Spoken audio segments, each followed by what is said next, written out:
Les condamnations de l'Union européenne, des États-Unis, de la France, on s'en fout avec eux. Le Niger nous appartient.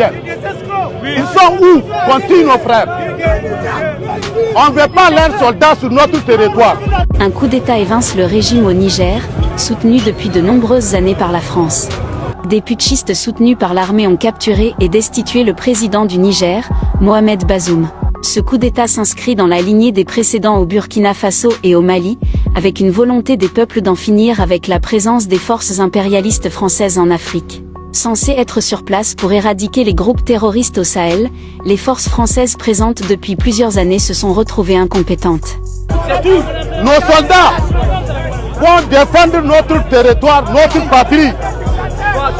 On ne veut pas de la France ni des Français. On est libre de choisir ce qu'on veut.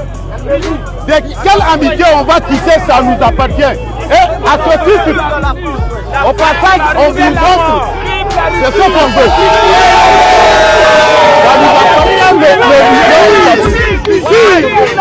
La France avait réévalué sa présence sur le continent après les coups d'État au Mali et au Burkina Faso, en faisant du Niger son laboratoire du nouveau dispositif militaire français au Sahel.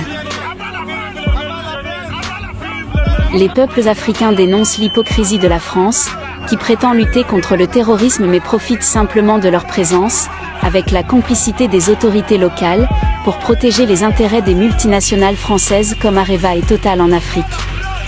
Faute de moyens pour faire face à une éventuelle offensive des forces armées occidentales, comme cela s'est fait en Libye contre Mouammar Kadhafi, les populations et les armées locales à l'origine de ces récents coups d'État appellent souvent à l'aide la Russie.